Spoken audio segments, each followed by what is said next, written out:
अगं दीपू तिच्या बँकेत काम करणाऱ्या एका वसुली करणाऱ्या गुंडाच्या प्रेमात पडलीये, इंद्रजित साळगावकर. आणि ही एवढी मोठी गोष्ट तिने आपल्यापासून लपवून ठेवली. फसवलंय दीपूने आपल्याला. सानू तू गप्प बस आता. दीदी मी गप्पच होते ग इतका वेळ, पण आता नाही. आता मला बघायचंय की बाबा काय करतायत. कार्तिकला काय म्हणायचंय? मवाली.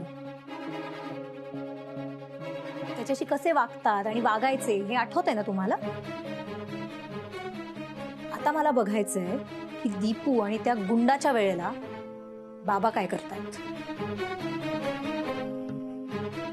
सानू का विष कालवतीयस त्या दोघांच्या आयुष्यात? आणि तुला काय माहितीये साळगावकर विषयी? वा वा आई वा. माझ्याच भाऊजींबद्दल तू मलाच विचारतीयस? तू विसरतीयस का मी साळगावकर आहे? आणि माझ्या भाऊजींबद्दल तुला कसं माहिती ग? का तुला दीपू आणि भाऊजींच्या प्रेम प्रकरणाबद्दल आधीपासून माहिती होतं? मालती, दीपू आणि त्या गुंडाचं एकमेकांवर प्रेम होतं हे तुला आधीपासून माहित होतं?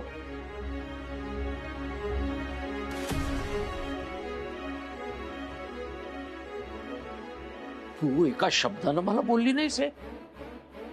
एवढी मोठी गोष्ट तू माझ्यापासून लपवलीस. दीपू चुकीच्या मार्गावर जाते हे तुला माहित असताना का नाही अडवलंस त्यांना? का वागलीस तू अशी? उद्या मी दीपूचं लग्न त्या गुंडाबरोबर इंद्राबरोबर लावून दिलं असतं तर काय झालं असतं? हो मी चुकले. चूक झालीये माझी. मला सगळं माहिती होतं तरीही मी तुमच्यापासून हे लपवलं. आणि त्याबद्दल तुम्हाला जी काही शिक्षा द्यायची आहे ना ती भोगायला मी तयार आहे. पण दीपू आणि साळगावकरचं प्रेम मान्य करा. मी माझ्या तत्वांच्या विरोधात जाऊन कुठलाही निर्णय घेणार नाही मालती. दीपू आणि त्या गुंडाचं प्रेम मी कधीही मान्य करणार नाही. नाही असं नका करू. दीपू आणि साळगावकरच्या आयुष्याची नासाडी होईल. त्यांचं खरंच एकमेकांवर खूप प्रेम आहे. दीपूवर खूप प्रेम करतो तो. कदाचित आपल्यापेक्षा थोडं जास्त करतो. माझा ऐका, तुम्ही असा तडकाफडकी निर्णय नका घेऊ. अगं आई, तू दीपूचा हात एका गुंडाच्या हातात द्यायला तयार झालीयस? माझा कार्तिक तर गुंड पण नाहीये. पण त्यावेळेला तुम्ही सगळ्यांनी मला कसं अडवलं होतं आठवतंय ना तुम्हाला? की तो मवाली आहे, तो चांगला माणूस नाहीये. कार्तिकला काय काय काय काय बोलला होता आठवतंय ना तुम्हाला सगळं? त्यावेळेला माझ्या पाठीमागे नाही अशी उभी राहिलीस ग तू? अनु तुझ्या वेळेला परिस्थिती वेगळी होती आणि आता परिस्थिती वेगळी आहे. तू प्लीज समजून घे. खरंय तुझं. त्यावेळेची परिस्थिती वेगळी होती आणि आत्ताची परिस्थिती वेगळी आहेच. मी प्रेम केलं ग, पण दीपू सारखं एका गुंडावर प्रेम नाही केलं मी.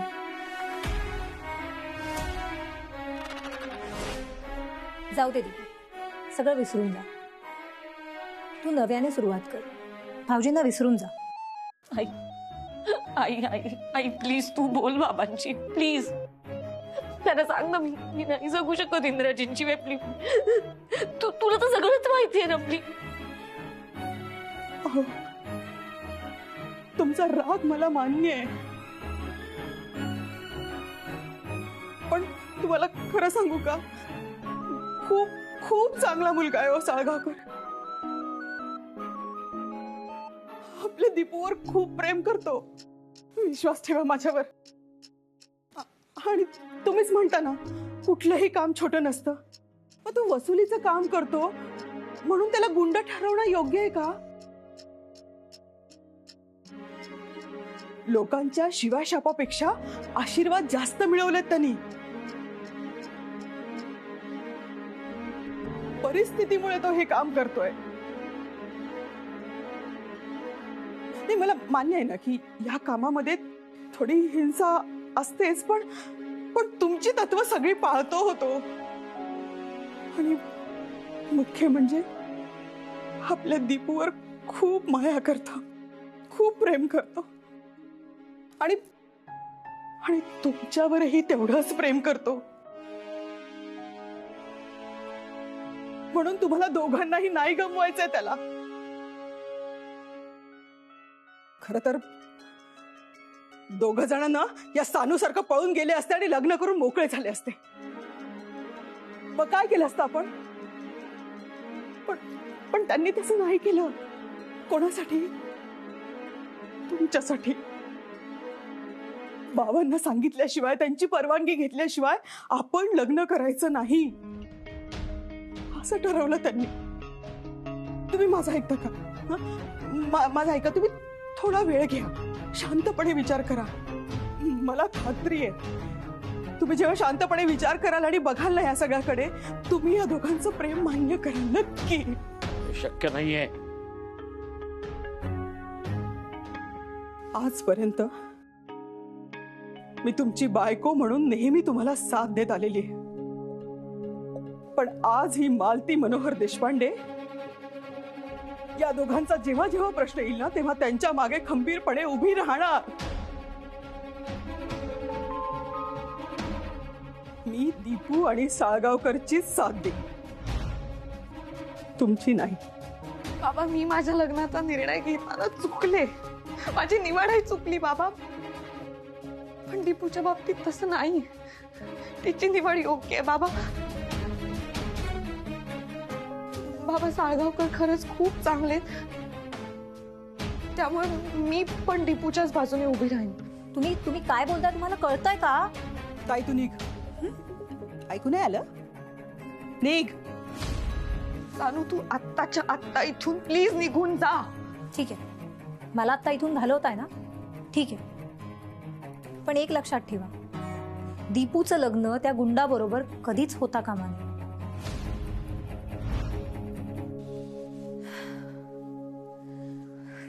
बाबा, दीपूकडे लक्ष ठेवा. आणि मला खात्रीच आहे की तुम्ही दीपूचं आणि त्या गुंडाचं लग्न नाही होऊन देणार.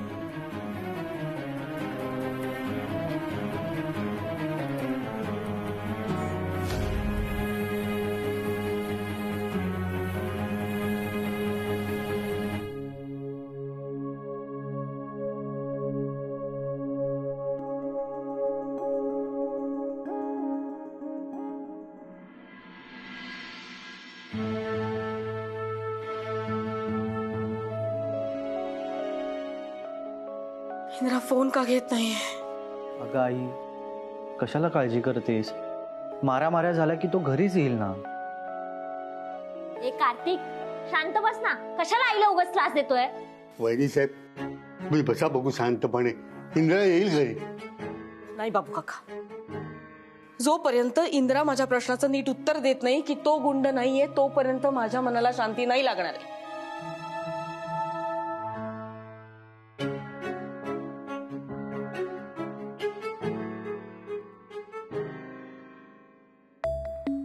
आई, औक्षणाचं ताट घेऊन ये. तुझा लाडका मुलगा आलाय, इंद्रा दादा आलाय.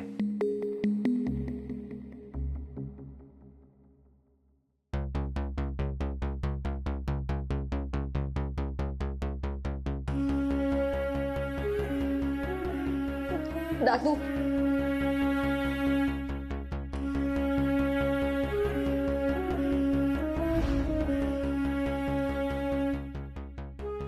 कुठे गेला होतास इंद्रा?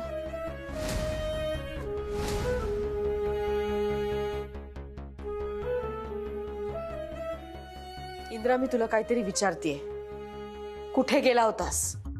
अरे इंद्रा, अरे किती लागलंय रे तुला. चल आज चल, जखम साफ करायला हवी. चल. एक मिनिट. माझ्या प्रश्नाचं उत्तर दिल्याशिवाय कुठेही जायचं नाहीये.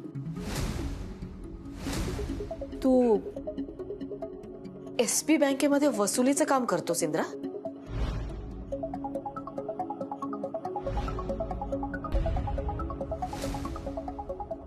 इंद्रा, मी काय विचारतेय तुला?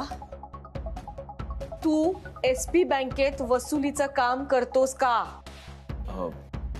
काकू ऐका ना, मी काय म्हणतो. 1 मिनिट.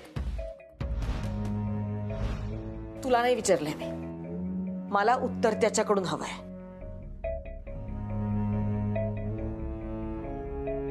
मला फक्त उत्तर हवंय इंद्रा. हो की नाही?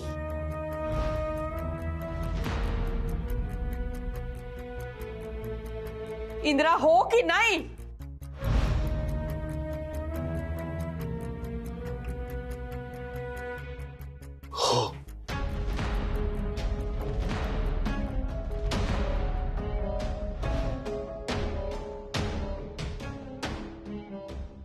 आई आई आई आई आई आई आई चुकलो. आई मला माफ कर. मी लपवलं तुझ्यापासून की मी वसुलीचं काम कर. दादा, अरे वसुली करतो म्हणजे नेमकं काय करतो तेही सांग ना जरा. डिटेलमध्ये सांग. तू लोकांच्या घरी जातोस, राडे करतोस, माऱ्या करतोस, ते पण जरा सांग की. म्हणजे अरे त्या दिवशी नाही का ते पप्पूबाईंचे गुंड आले होते माझ्याकडे पैसे मागण्यासाठी,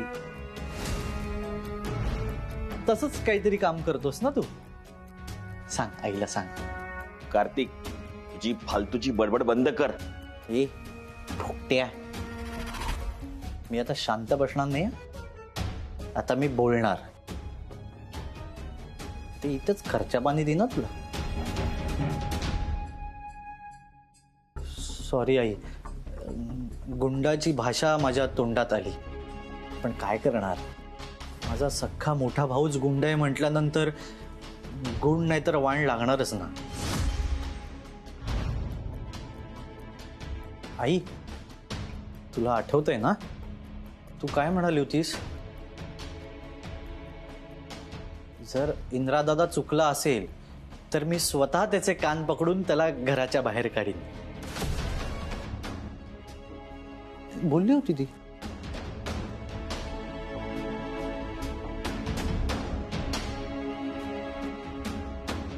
आई, मी ठरवून हे काम हातात नाही घेतलं. परिस्थितीमुळे मला त्यावेळी हे काम केल्याशिवाय पर्याय नव्हता. आई, मला असं वाटलं त्यावेळी मी जर हे काम केलं नसतं तर आपण रस्त्यावर आलो असतो. त्या घरासाठी केलंस तू हे? इंद्रा, एक गोष्ट लक्षात ठेव. अशी गुंडागिरी करून पैसे मिळू शकतात, त्याबरोबर लोकांच्या शिव्याशापही खायला लागतात.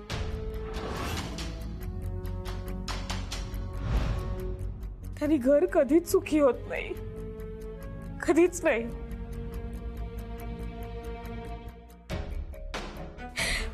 आत्ता माझ्या लक्षात येतंय आपल्या पाठीमागे इतकी संकट काय येत आहेत. वाईट मार्गाने कमवलेले पैसे कधीच लाभत नाहीत इंद्रा, कधीच लाभत नाही. आई, मी पैसे वसुलीच्या मार्गाने कमवले हे मी मान्य करतो, पण आई मी वाईट मार्गाने 1 रुपयाही कधी नाही कमवला. एक शब्द बोलू नकोस तू.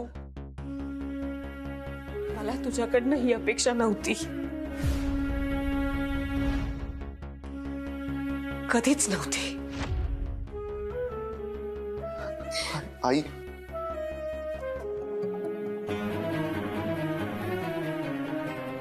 आई,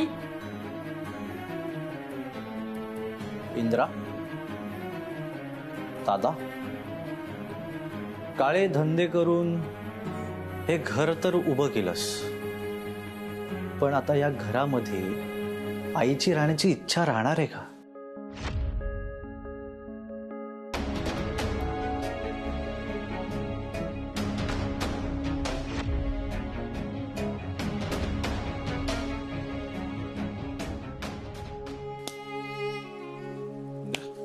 इंदिरा इंदिरा इंदिरा इंदिरा इंदिरा असं नको करूस यार. असं कसं करते? शांत हो, शांत.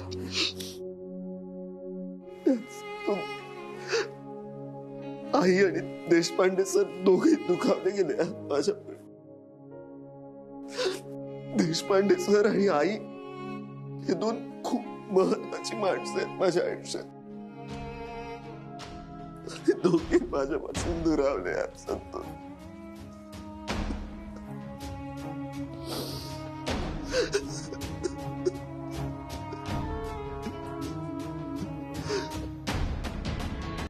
बाबा मला माहितीये तुम्हाला खूप त्रास होतोय, पण मी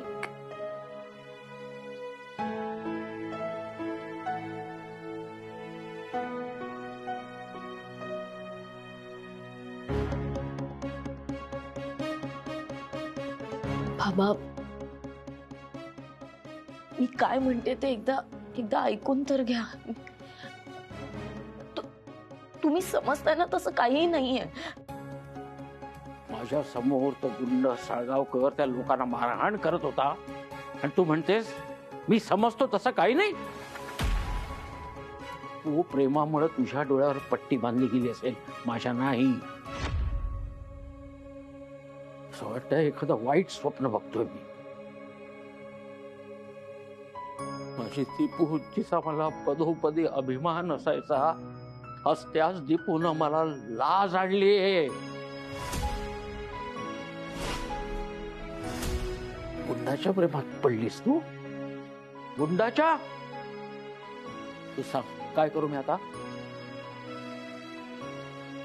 माझ्या मुलीनं माझा विश्वासघात केला म्हणून दुःखी होऊ? कधीपासून सुरू आहे सगळं? मी काय विचारतोय, कधीपासून सुरू आहे? बाबा तुम्ही प्लीज चिडू नका ना तिच्यावरती. ती सांगते काहीतरी, तुम्ही ऐकून घ्या ना. मी आणि इंद्रजी,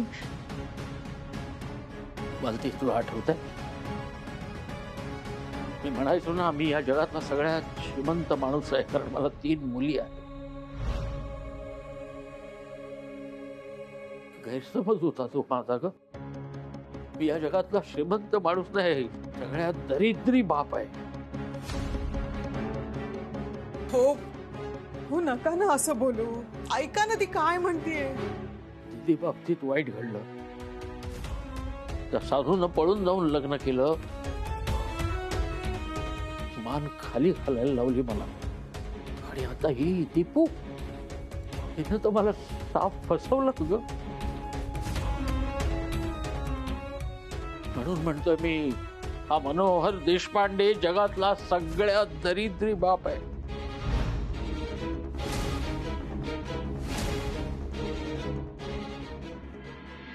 या व्यक्तीवर आपला सगळ्यात जास्त विश्वास असतो आणि तीच व्यक्ती आपला विश्वासघात करते जेव्हा, त्यासारखं मोठं दुःख नाही. बाबा मी आणि इंद्रजी तुम्हाला सांगणारच होतो सगळं. बरं झालं नाही सांगितलंस. तुम्ही जर सांगितलं असतंस तर आज सगळं मला माझ्या हे डोळ्यांनी बघायला मिळालं नसतं. डोळ्यावर पट्टी तुझ्या होती दीपू, पण आज माझे डोळे उघडले. एक लक्षात ठेव, तुझं आणि त्या गुंडांचं प्रेम मी कधीही मान्य करणार नाही. तरीही जर तू त्याचा नाच सोडणार नसशील तर तुझा बाप तुझ्यासाठी मेला असं समज. बाबा प्लीज. तू ठरव, तुला कोण महत्वाचा आहे, तुझा बाप की तो गुंड? बाबा एका बाजूला तुम्ही आहात आणि दुसऱ्या बाजूला इंद्राजी. तुम्ही मला जन्म दिलाय, मला वाढवलंय. आज मी जी काही आहे ना ती फक्त तुमच्यामुळे. आणि दुसरीकडे इंद्राजी, त्यांनी माझ्या आयुष्याला अर्थ दिलाय. तुम्ही दोघेही माझ्यासाठी महत्वाचे आहात. तुमच्या दोघांपैकी कोणीही नसेल ना तर माझ्या आयुष्याला काहीच अर्थ नाहीये. तुम्ही दोघेही मला माझ्या आयुष्यात हवे आहात. मला इंद्राजींचं प्रेम हवंय, पण ते तुमच्या परवानगीने आणि तुमच्या प्रेमासकट. आणि बाबा तुम्हीच म्हणता ना की आपण कायम आपल्या मनाचं ऐकलं पाहिजे. ऐकलं माझ्या मनाचं आणि मी माझं मन कधीच दिलंय त्यांना. तुमची परवानगी नसेल ना तर मी नाही करणार लग्न इंद्राजींशी. पण मग मी इंद्राजींशी लग्न केलं नाही तर मी इतर कोणाशीही लग्न करणार नाही.